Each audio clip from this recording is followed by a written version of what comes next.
Go Play Go Live Go. And by the way, this is not AI generated text. I came up with myself. This is part of the education track, so it will count as one of that 8 lecture. And I just wanted to say really thank you for being here. I know there's a lot of other fun stuff going on, and you being part of this really means a lot. Introduce myself. I am just like you guys, Go enthusiast. I really like playing Go, and I started like in, I think 5th grade, and I was kind of getting serious on and off since then because of high school. But then my main philosophy in education, my education activity is teaching seniors in assisted living homes. So it's just not like younger kids who are trying to get into the game, try to grow their focus and all that. I am kind of taking a different approach where I take elders who are highly exposed to dementia and other neurological disorder and trying to work our memories back so they can have very fulfilling life in terms of cognition. Today, the presentation is mainly composed of 2 parts. We're going to explore like how the struggles we face as a Go community and Go player in raising the awareness of spreading Go. And second, we're going to explore how to use Go, like the tool, not only an entertainment source, but also educational source, and what kind of structure thinking you should be doing to really develop a new idea that can contribute to the Go community and raising the awareness. How can Go take the spotlight? I kind of want you to recall, like this is a moment of reflection. I want you to reflect on yourself. And I am pretty sure we all had this moment where we had to explain Go to someone using chess, right? So someone is like, oh yeah, I'm a Go player. And then they go like, what's a Go? And then like you kind of don't have anything good explanation to explain. Like you don't want to say it's a 1919 grid board playing with black and white stone, trying to take territory because that will leave whoever you're doing the conversation with kind of confused. So I have a lot of memories where I take chess as an example and say it's just Go is like chess, like strategic game, but just like a little more complicated, right? We all had that experience, right? It's kind of like similar. And I really hate doing that because the reason why is, like in talking about chess, every single Americans know what chess is. Like I don't have to explain what chess is. But Go, sometimes I have to explain what it is. It's because Go is not as ubiquitous or famous as chess is. And I think as a member of the Go community and enthusiastic Go player, I feel like we all aspire to live in a world where people just know Go. Like if you say, I'm a like 8Q Go player, I'm a like 3-down Go player, they know what that means, right? That would be so nice. So I was thinking about it, like if there's like The Glory, the AlphaGo, the Match, all these really good entertainment resources available on Netflix, why can't people just know what Go is, right? It's like some of them are arguably better than Queen's Gambit. Then why can't people just know what Go is, right? And I think it has to do with some sort of like a behavior organization. And before we get into it, I want to kind of note that in 1980s and 1990s, especially in East Asia, I'm talking Korea, China, Taiwan, and Japan, Go was like a big thing, right? It had its own newspaper column. People at local park, like if you just go to local parks, you just see like elders playing Go, and people are really serious about it. Like in Match, the movie The Match, they have a scene where all the reporters just rush in and take pictures of the Go players. That was real. Like that was the level of intensity that we had in the 1980s. But now, this isn't necessarily true. Like people like watch YouTube and like learn Go from there, but the news column that was dedicated to Go, like Life and Death Problem and Joseki, stuff like that, they're gone. People at local park, you don't really see people playing Go there. They're gone. The level of intensity is not as intense as this. Like it's more casual. People pay less attention to professional games. And that's really sad for me to see it, right? And then especially in East Asia where Go was a big thing, seeing that decrease in popularity, it hurts. But things are slightly different in America, right? The Go is kind of a new thing here, right? When the East Asian immigrants came over here, they brought Go with them. And that's like the legend, and I think that's true. So Go was like from nothing to something. And I think AGA does a really good job of doing that. And we're going to now see what kind of different approaches East Asian Go community and then AGA takes it differently that makes AGA really good at raising the awareness that went from nothing to something, right? So, especially in Asia, I'm talking Korea here, I feel like it will be true for most of the East Asian Go communities, organization. They're really dedicated to training champions. They're not really amateur and hobby Go player friendly. It's less accessible, right? So if I were to describe them, it's like an academic style Go training, elite training program where they're trying to build champion. So they want people to win like international titles, national titles, all that. But here, this is my own personal opinion, things are a little different. Like we all have to agree, the data shows that no American Go player have won any of the major international titles. That's, I'm not trying to be mean, that's just purely fact.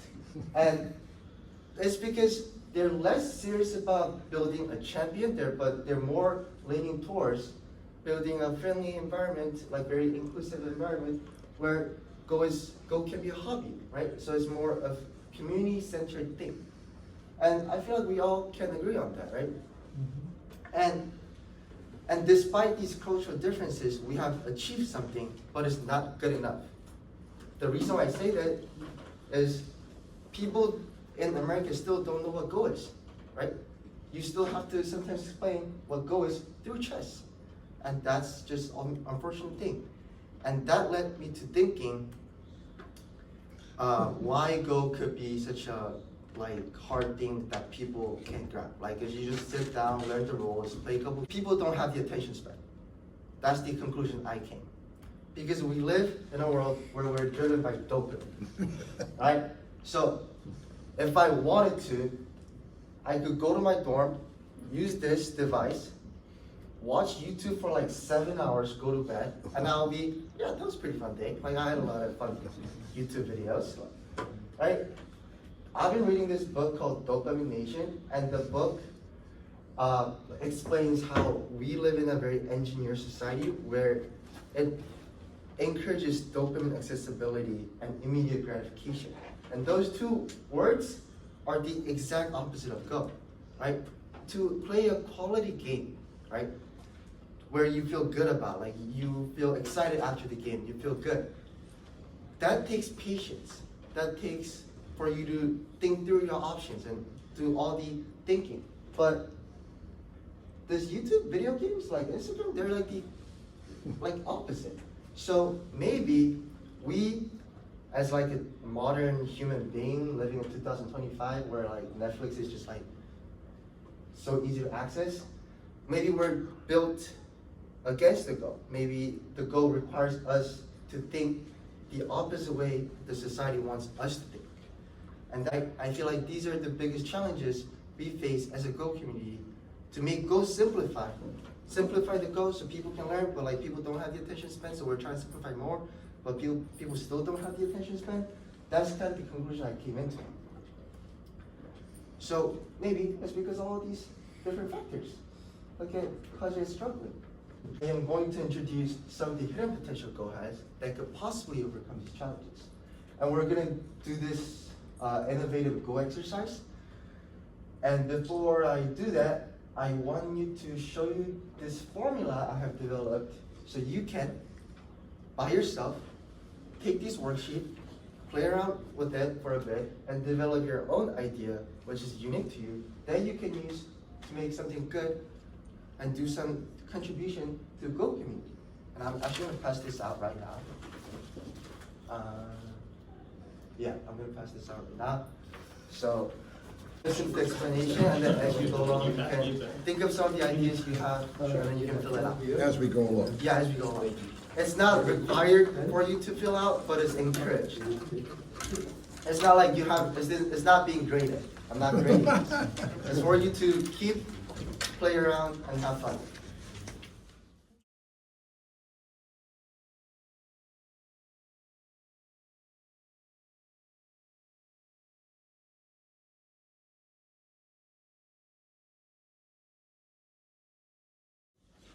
First, the problem that we have is Go is not popular enough that we have to explain what Go is, sometimes through chess.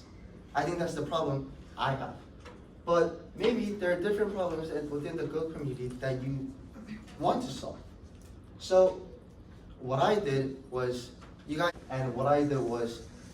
my town, there's a lot of seniors, like rich seniors, driving Ferrari and stuff like that, drinking like large frappuccino in the morning. They are in very luxurious assisted living homes, but they don't have a lot of entertainment resources. It's like golf and cafes, that's it. So I thought Go could be a really great alternative that can challenge them and make them have fun at the same time. So the process I went through is this. First, I'm gonna give some time, think about like adjectives or nouns that will describe a place where you live. So for example, I live in La Jolla, zip code being 92130. It's this, like there's beautiful nature, there's the ocean, there's really beautiful sunset. Sea lions come out, there's a lot of vacation homes, a lot of other people, museums, cafes, and there's like McLaren and Bugatti shops, and there's a lot of memory care facilities, right? Just think about, just picture like 2 blocks or 3 blocks from your house and then see what kind of stuff you can think of, right? Now, going back, we have to specify some of these adjectives and nouns that you have come up with. I call this character identification / specification. What you're gonna do is, notice how sea lions have nothing to do with Go. Like if you can bring more sea lions through Go, you win like Nobel Science Award or something. Like if you can increase the biodiversity of California through Go, that's pretty amazing. But like realistically speaking, you guys can't do that. Like it's just, they don't have the connection, right? Like if you can make less water pollution from Go, that would be amazing. But that's just like not relevant. So using your common sense, hopefully you guys have that, using your common sense, we're gonna cross out some of these stuff that are very irrelevant. And this is what I was left of. So sea lions, they're like they're like far from Go. Great biodiversity, nothing to do with Go. Like maybe a museum have something to do with Go. Using the common sense, you're gonna cross some stuff out. And last, we are going to identify a problem. This step requires a little bit of research and looking up. What you're gonna do is, for me, you're going to select like 1 or 2 keywords that you have on the previous step, and you're gonna create like a sentence that can address a problem. So for me, I took museum, memory care facility, and high elderly population, and have generated this prompt.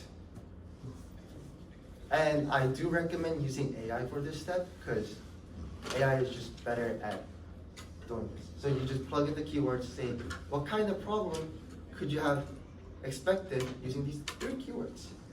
That will give you something like this. So like elderly people, they got like nothing to do. So they like poker, reading, all that stuff. But what town offers, like the golf courses that are very limited, and a lot of them have mobility issues, so they can really access that, take advantage of that. So Go could be a great alternative resources or entertainment resources. That's what I've come up with.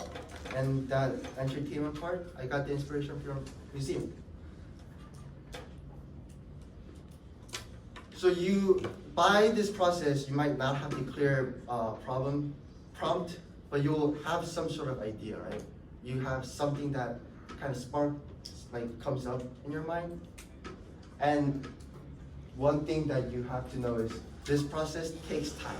Like for me, it took a year to clearly identify what kind of problem I want to try to solve using Go. And I have simplified it in 3 steps. So it takes for you to try until you come up with something that you can work with.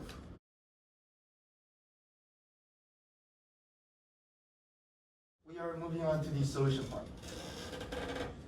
And first thing you have to do is what I call need identification. Does this problem really worthy of solving? Right, so in La Jolla, they're really famous for the beach and then the sea lions. Watching them swimming at the beach, it's pretty fun. There's a lot of things to do. Going to cafes that are like up in the mountains, it's fun for me to do, but not fun for elderly with mobility issues to do. Like golf courses, La Jolla museums. It can be a great alternative, but if you want appreciate same type of art for like a year, it can get boring, right? So it looks like there's a lot of things to do, but if you really think about it, there isn't, because a lot of them are, Go could be something valuable. Like that's what I was thinking. Now, I have came to the conclusion where this is a problem that is kind of worth giving an attempt, right? So second part will be talent and interest identification. What I mean by this is, so now imagine you're not a Go player, right? So if you introduce yourself, the first thing I say is, yeah, I'm like a high school student and I really like this game called Go. I'm pretty good at it. I've been teaching a lot of people. That's like the first line that I tell people, right? But if I didn't have that, if I was never introduced to the game of Go, what will be that first line for you? Maybe it'll be art. I'm a really good photographer. I'm a really good painter. Maybe that can be your talent. And I'm really interested in learning about deep learning. That can be your interest. So whatever talent or interest that are kind of not relevant to Go can be a great addition to your solution development. For this one in particular, I said research, because for school, like typical high school students have to write essay, look up primary sources, all that stuff. My school, I took honors, so I had to do a lot of them. Got hang of it. So I said it's research. I like looking stuff up, reading about what people have done, and that's where I got the idea of looking up if Go really helps people with their brains. And that's why I went to the scientific journals and read about studies that involve the brain and Go, and came to the conclusion that Go actually helps. So the other example you can have is if you're really good with teaching, or if you're really good graphic designer, you can maybe make a graphic or short comic novel that explains the rule of Go in very simple and fun ways. All of that can be a great addition. So I'll give you a minute, because this is a really important step. Think about, if you don't have anything you're particularly good at, think about what you're interested in and what makes you excited. That is not Go. Some of you have written down something, so that's good. So for me, it was research, right? So I looked up these aging, neuroscience frontiers in aging neuroscience journals, read about the creative aging process, and watched a lot of TED Talk on how chess helps people with life. Because chess at the end is kind of similar to Go in some way. So I looked up all these resources to figure out details about what my solution could be. The next step will be the Go experience evaluation. For example, if you were introduced to the game of Go yesterday, you can't really go through this process today, right? That just doesn't make sense, because you don't really know anything about Go, you don't have a lot of experience playing Go, you don't know what it takes to play a quality game, what kind of challenges there are to teach someone about the concept of Atari, you haven't experienced those yet, right? So the better you're at Go is better, but think about like, reflect on moments where you had to teach someone. Reflect on moments where you had to explain very difficult concept and you did either very good job of explaining it or really did a poor job of explaining it. For me, I had to explain what the point, like where, you know, like in Go boards, there's like these little dots on the corners and the sides and the center. One of my students asked me, why does this exist?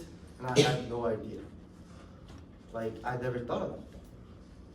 And then they asked me, how do I know what counts as the dame? And I didn't really have a great explanation for it. Right? Those are the type of question that you can get, but you don't really have a lot of experience explaining to. So that can be a minus on my Go experience. Because I'm really good at explaining how to capture stones, concept of liberty, and all that. Because I have a lot of experience explaining those to people. So just have a moment of reflection that you have to teach or have to learn. All those fun moments, difficult moments, ups and downs, and your Go journey.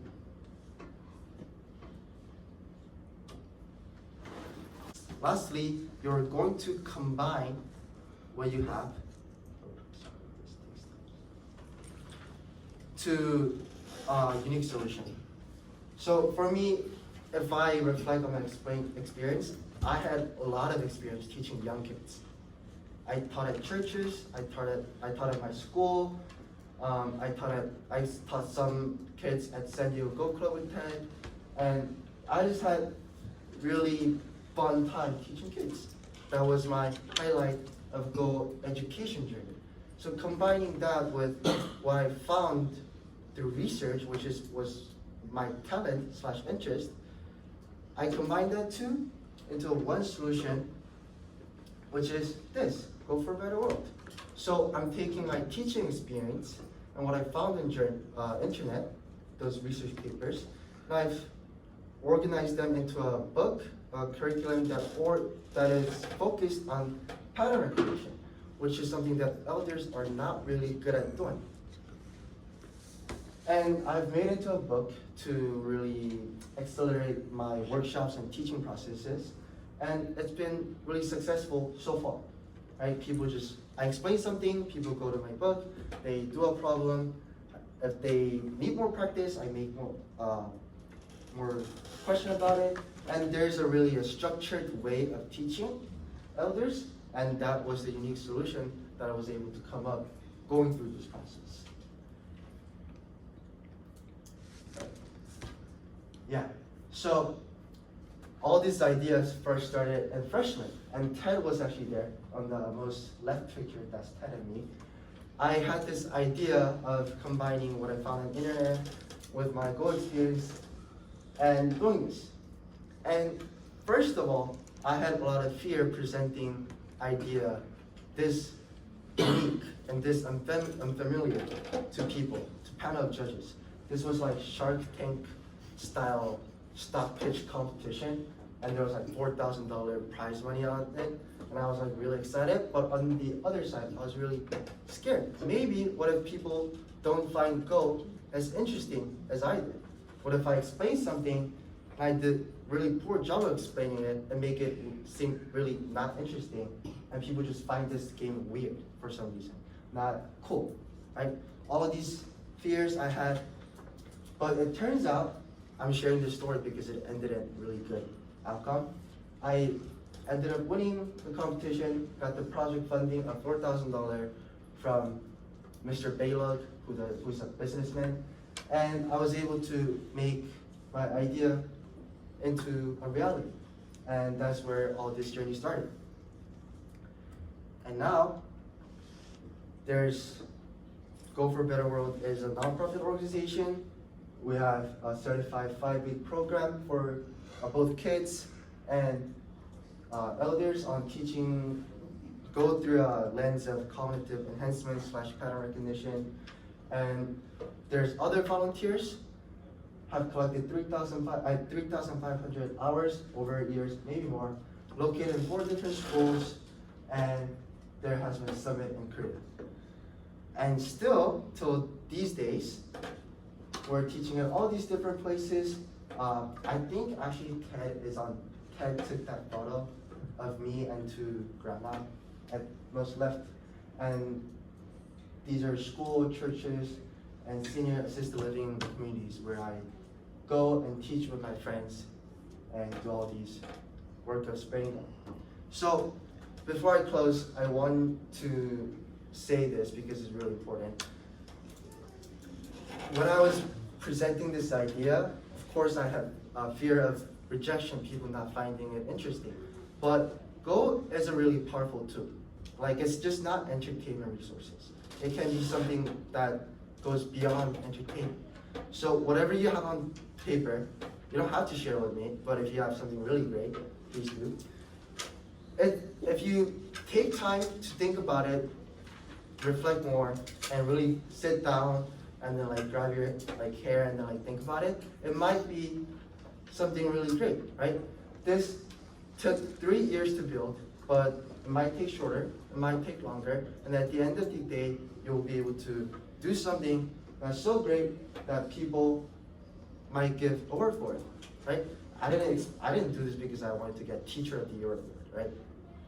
But I just did this because it was really fun, right? Meeting all these new people, and Carol's like artists. Virginia used to, the 2 grandma over there, one's like a teacher at boarding school, one used to work at NASA, and just having this genuine connection through Go is really interesting, right? So all these journeys have led me to meet new people, learn more about the game, really reflect more, and whatever you have on the paper it can be something that is worth trying, worth sharing, and all that. So please, if you have something good, some idea going on around, just go home and then try to make it into reality. That's all I wanted to say, and that's like the major takeaway from this presentation and that paper. Please don't lose it. And yeah, thank you.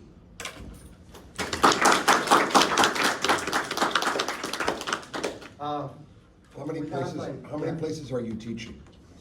Currently, I'm teaching at 3 different places, yes. How big are the classes?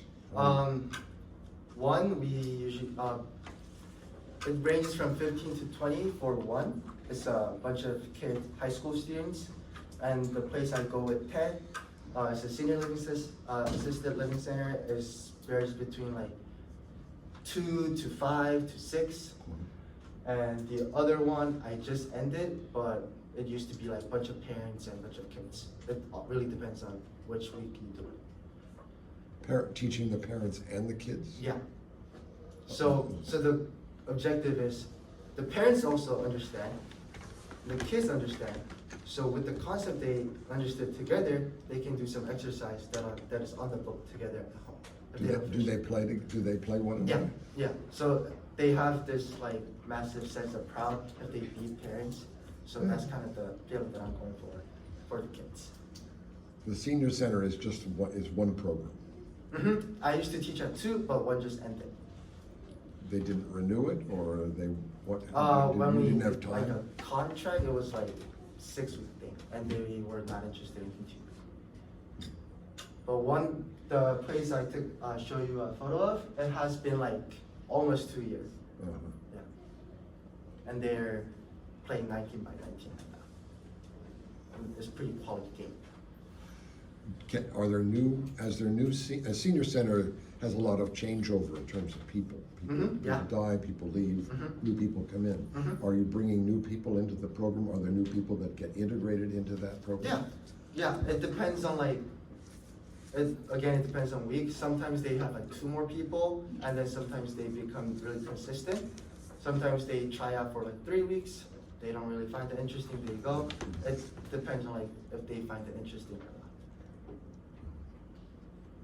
In the senior centers, is this something that they pay you to do, or are you doing it on a volunteer basis? Volunteer basis. Yeah. I don't get paid for anything. You deserve it. You deserve it. Maybe. Thank you. Have you read Yasuda Sensei's book? What was that? The Yasuda book. There's a book by Yasuda. Yasuda is a Japanese who, Oh, okay, who yeah. talked about going into institutions, exactly the same thing you're doing. Mm-hmm. Go as communication Okay. was the book. You haven't read that book? I don't think so. Okay, you should read it. Okay. Yeah. You said before that Go is challenging to like get a lot of people to play because we live in like a dopamine like Driven. affected society. Yeah. But like I feel like recently, like maybe during COVID or something, I feel like chess got a lot more popular in the US. Like, is there anything that like chess did that like Go didn't do? Yeah, that's a really great question, and I have an answer for that. I think what chess did better than Go in terms of entertainment is they made it really trendy. So, do you know? Are you familiar with Hikaru? Yeah. No, not that's not. That was Hikaru. No, yeah, the Hikaru. Yeah. He does a lot of funny reaction, just like as other Twitch streamer does. But if you go on YouTube and try to look for Go YouTuber that does similar thing, you don't really find it. So what I think that the reason why chess got so popular is because there's element of like funniness into it. But Go is more about like you being serious as a gentleman, sports. There's a respect for silence. Like we do it with Enrique. I mean, Enrique goes 3, 2, 1. Silence. That's the level of silence we need. So it's more of we're more reluctant, I feel like, to go into a more trendy and then go on the same boat as like other like entertainment resources do. Then so Go is more of like less reluctant to go Yeah. same. Yeah. Yeah. Do you think we should try to do that or no? I think it's worth giving a shot. Yeah. What would you change? Well, how would you do that? Or who do we know that would do that? Because it's a I've certain seen some it's funny personalities. YouTube. I've seen some funny YouTube. Funny YouTube. It's not Go related. Go related. Yeah. It's out there, right? There's so much stuff out I mean, there. there gotta be at least one. Yeah, I mean, some of them are dry, but some of them are funny and engaging. And Yeah, you had a question? It's like, I'm just adding something. Yeah. This is similar to, I would say it's culture-wise. It's like what's it, MMA culture versus the one in Asia. There's The one fighting. one fighting. Oh, yeah. You respect and modesty, and it's real lethal fighting in one. And in MMA, you see the interaction, the Yeah. drama, and the gossip. That's how you get the spur. Mm-hmm. You could do the thing, you can go to New York, and then if you want drama and gossip, you play with the chess hustlers and they'll trash talk. Yeah. So if you Oh, do yeah, that, that's in that's a Go, good point, yeah. You do that and Go, I guess, that could be Yeah. entertainment, but you're Be Go removing the hustlers respect in the piece parks. out of it. But like, I feel like the image we have built over the years, like you can see Magnus Carlsen, like in your brain, I don't think Magnus Carlsen will actually do it. Trash talking, Hikaru no Go. I'm not. Hikaru, the YouTuber, the Japanese chess player, on like Twitch stream or YouTube or internet, right? But then, like Lee Sedol or Shin Jin-seo, they wouldn't do that. Like they're well mannered, they're like underdressed, like under tuxedo and stuff like that. Well, sometimes we make a value of that. I mean, in terms of presenting the game to parents and in schools, we show that in fact we have this etiquette, which is a good thing, as opposed to the crap you get in trash talking in so many Western sports. I think that's like the best thing about Go. Like you can also, not only like you learn the game and then the other mental benefits that comes along, you also learn how to like respect the people. And there's like not a lot of people who just like throws the board away because like I don't think I've seen any of that. But in chess, that's more common than Go. we did have So it the- 2 days ago in the kids' room. I mean, but there- Did we film it? Yeah, I don't think we got it. Content. It did happen. But it's rare. We didn't want it to happen. Oh, in I the see, camera. I see. We don't angle for it. I So I see. think that the silence, respect, and the manners, all that stuff. Yeah, I think that's the biggest value we have, and then risking that for the popularity is a serious thing to really consider before giving it a try. But chess tournaments are pretty silent affairs too. They're very similar. Yeah, They're very but similar. in terms of like the presenting, like how we I'm present just trying online. to appeal to the entertainment piece. Yeah. This was a casual, it's not a competition. Mhm, And you're using another side of it, and they're just casually just trash talking or just talking out loud. That's- That's the entertainment piece. Now, in the competition, obviously, Little League, you're still gonna maintain that, Yeah. like the respect. Yeah, I mean, like, some of you will think 15Q is good, but I'm 3 dan, so for me, like 20Q, 25Q are beginners. Like, I don't think I've seen 25 or 20Qs doing similar thing as like chess hustlers. Like, it's just like, when you learn Go, you learn the respect together. So, I think it's just like something that is like so inscribed, so embedded in us as a Go player. It's just like we don't think about risking that for the appeal for entertainment. Yeah. Yeah. First, congratulations to everything.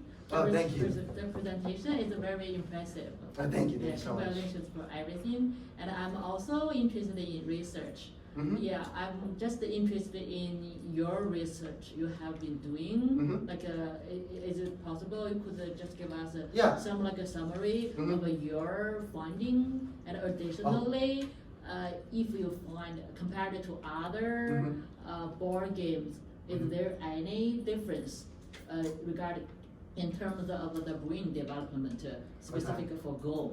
Okay, so what I remember when I was researching this, I don't know if it was left or right. Chess only mainly involves right side of your brain. Right, yeah. But Go has both big emotional component and like very mathematical thinking component to it. So one of the evidence I presented to the judges is that Go involves both part of your brain. So it develops both very mathematical and emotional aspect of you. So it touches on both sides. But chess, of course, chess does the same thing, but the level it does is much significantly lower than Go. And then the other thing I used it as evidence is, like, you don't see chess people because I'm playing against Magnus Carlsen, he's gonna play without a queen. That's something that chess players just don't do. But in Go, there's a handicap. And for beginners, you can adjust the board size. So in a way, you can argue that Go has much more flexibility compared to chess. And that's something that really appealed to judges because that increased the accessibility of learning the game when we're thinking about in terms of seniors, right? Seniors, they learn stuff like slower than us. They're like part of their cognitive function may like perform less than us. So that flexibility, having that flexibility makes so much sense to use this Go as a tool for like dementia prevention purposes. And I think those two are the biggest thing that appeal to judges that I was able to get the project funded. And then the research I'm doing this is something I just started and nothing is set yet, but I just need the hair samples of Go player to start anything. So Are like you if I collecting don't, those today? Hmm? Are you collecting those oh, today? no, it'll be on Thursday. Thursday, Yeah, okay. Thursday and Friday. So nothing is said, there's no funding or anything like that. I just have the access to the technology and I'm taking advantage of that opportunity to try to do something. There's no like money or funding Do you involved. do the original studies or you just do the like a meta-analysis? Again, nothing is like, I don't know what kind of like biological molecules I'll be Yeah. looking at, but I will do the general scanning of the chemical spectrum and I'll see where that leads me to. So you're doing the original research yourself? Original. Yeah, research, original not research the- myself. Oh, really? I'm not Not trying to the copy like other tertiary. person's. Yeah, this is a study you're engaging in. Original, I didn't not realize that. tertiary or something. But nothing about like what I'm gonna research, like about that, nothing is said. I have a brief idea, but nothing is said until I actually scan the sample. Figure it out. Yes. Could you show that chart comparing Korea and American culture? Yeah. That was really interesting.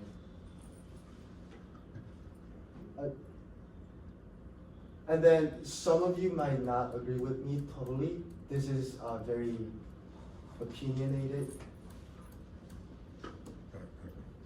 Seems pretty I accurate. think it's pretty accurate. I think it's. Well, the part of that that's accurate is if you talk to an Asian person and you say, do you play Go? They know what it is. And they know what it is, but they also often say, no, I don't. And then you find out they're a 2Q.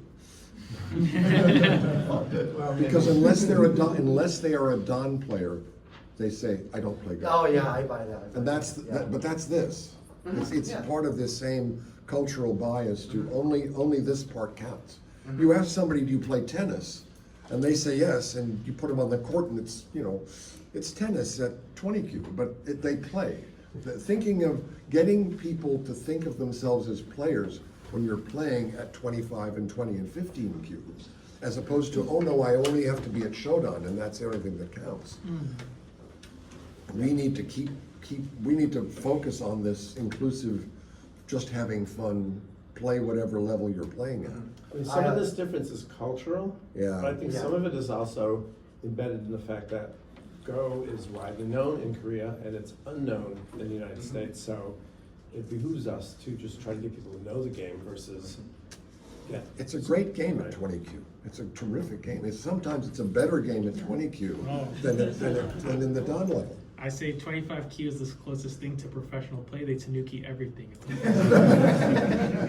It's, Yeah. I do agree with you.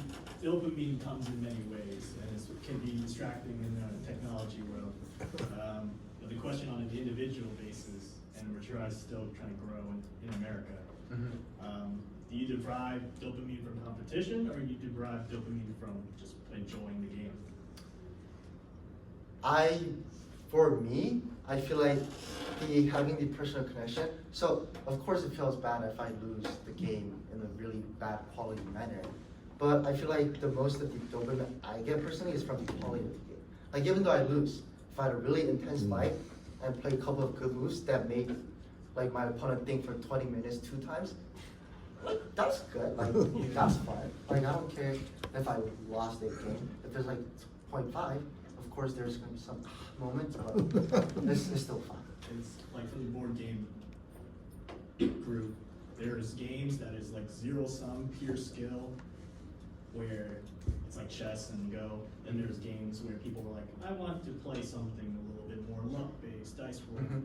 Oh, That's where like the casualness is just like, okay, it's not fair, it's not as logical and trying to convert people away from, Yeah. chance. And yeah. it's hard. Come to Crazy Go, tonight, yeah, you can do crazy, that. exactly, Crazy Go. We Yeah, have, there are variations. there's a die Go, where you roll the dice and you play the lift stroke, or the Joker Go, any of the card-based Goes are like that. Yeah, so for those like variations, I think those are really good method to get people hooked up to. Like I don't think that's something that we like as a Korean do or as a Chinese Go organization do. Like there are some board games, but I feel like AGA is more advanced in like tweaking the board games like around so it makes it more appealing. And then like, well actually the real game is like this. It's like slightly different. And then they're like, oh, and then it's like that. So naturally it's a natural progression towards the like 9 by 9, and then we might have like Dom play and produce from there. But in Korea, it's like very traditional academic. You go there 9 to 5, joseki, like life death problem, play review, go home. So in a way, that's the biggest difference. That's work, that's Yeah. not playing a game, that's work. Yeah. Yeah. Oh, thank you. Oh. Yeah, I'm not sure if you play video games or not. My question is like, for nowadays the kids, they are addicted to play the video games. Like my point is, since Go is also a game, just like why the kids are, they are not like addicted to playing this type of game, because I'm not that good at I've never played video games. The first, I don't understand why they got a dopamine from playing video games. Then on the other hand, I'm not that familiar with Go either. Just from your point of view, how to let the kids be addicted to the global games, since this is also a game actually. Just if you play well, you go from Q1 to like the 14, 15, like the one that to go down. Why they are not compared to these two? Yeah. Okay, so I think I've actually thought about that. Yeah, how to attract them, if all the kids, are now all addicted to this, actually is in the long run, it's beneficial for them, right? So so I want you to, do you play for yourself, Go? Like do For me, I just know some basic rules. Basic rules, right? So my like, son plays you know how to like capture a stone? Like, Yeah, okay, I just know the that's the basic. level Yeah. judges need. So to someone who doesn't even know like a thing about Go. If you just look at a complete board of Go stones, it looks like an abstract painting, Yeah. right? It's not flashy. It's not visually appealing. It looks very confusing. Well, it's appealing to some people. It's Some not- people, but- It's not as flashy, for sure. But on the other hand, like for example, I think the most popular video games, I also don't play video games as myself, because I just think like, my finger hurts a lot. Like Overwatch, Valorant, StarCraft, those stuff are super fleshy. Like they have characters, they have like different skins. So it's like, in a way, I feel like video games are more customizable, and then it's like one simple click and then visually appealing. So the fact that you can just click it and change everything, sense that you want them to be, it's like you live in a like very utopian world. Like, and then also if you use money, they give you more free stuff. Like they will give you more stuff, and then you level up customizability, and then like the visual flashiness is something that Go doesn't have, which makes it, I personally think, is less appealing to the younger generation. So I've given out the Kids Go server stickers to somebody. Ah. Kids Go server. Yeah, right, exactly. Kids Go server.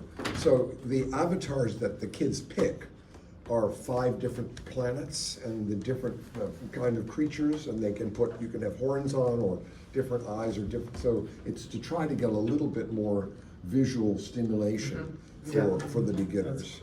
And the stones react to what's happening to them. So when the stones get into Atari, they go. And if you're putting the stones that are putting the stones in Atari are going. So it's trying to get at least a flavor of that. It isn't anywhere. It's not going to compete with the really flashy games, but it's to get a touch of it at least. Take a look at Kids Go Server. KidsGoServer.com, just as it says. This sticker, I got it from him. So I've got stickers if somebody wants, but and we have stickers for the characters, and there's lessons and text and a playing module as Yeah, well. I think Jacob had a Yeah. question. Yeah, so just going off of teaching kids Go, so it's good for their development, like learning basic math concepts, right? Oh, And yeah. for elderly people, it's good for preventing dementia, like in your research. I'm wondering if you, in your teaching experience, have noticed similarities with how elderly people and kids learn the game, or if it's a very different experience teaching both of them. I think it's very different. I don't know why, but kids have intuitions. They have like really uncomparably better intuitions. So if I have to if I show them how to capture a single stone, which is like surrounding like that, a lot of them, more than 50%, know how to capture 2 stones. Right.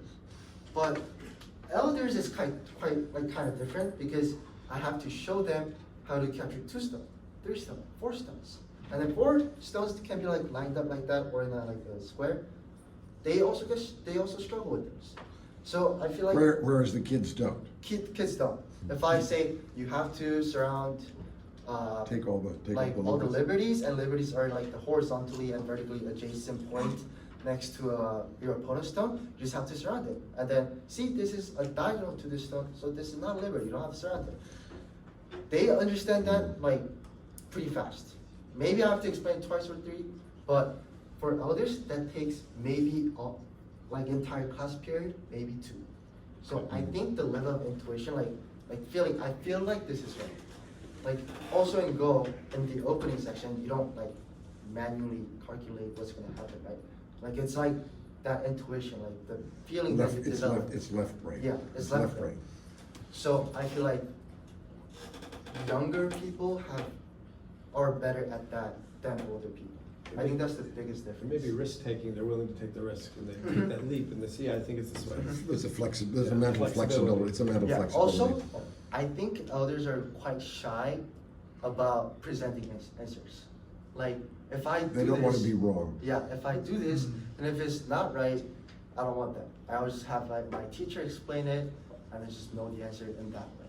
So, I think you're right in terms of risk factor. Like kids, even though I say, oh, that's wrong, they don't really care. Right. So, but I was also wondering about your book, because we saw in some of the photos about elderly people had your book.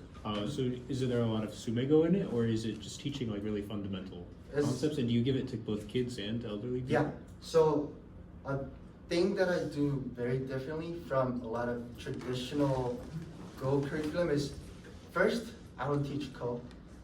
I don't teach the concept of life and death. I don't teach end games. Those I push it to the very last minute.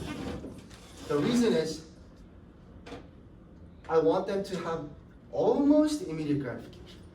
So I want them to like have the feeling of when I capture my teacher's stone, take it out, and they see me going like, they get excited. Like I want them to like keep on feeling that, and they're then getting used to putting a little more effort to capture 4 stones, 5 stones, and more. So if they learn about like end games and how to do a basic life and death problem, that takes quite a time to understand the concept, and kids get very discouraged. That's the thing that I experienced, like my first 2 lessons of Go to Kids. So when I was making the book, I purposely pushed that to the very last minute. That's the biggest difference between like how I teach kids and how maybe other people teach it. Well, one more question. So if Netflix contacted you and gave you $100 million to make their next Netflix special about Go, what would you make it about within the Go world? Okay, I can say what I will not make about. I will not make about anything that is professional related. Because we already have a bunch of those. Just go on YouTube, there's like a lot of those contents that are better than Netflix available. I'll probably, oh, that's a very good question. Something to think about. Yeah, something to think about. I think what you need to do is you need to follow this guy around for a bit. and No, see. no, I'm following him around. You know, That's the yin and the yang. so it's something, I do. Wait, that's very like. Are you offering $100 million? well, it's 3 o'clock also. We've Yeah, got- we've so got other things. I'll get back to I've you. got other sessions. Yeah. These Is there any things- like last minute question? Maybe I can take one more. Decided, there we go. Well, thank you guys for Thank coming. you. Hope you guys-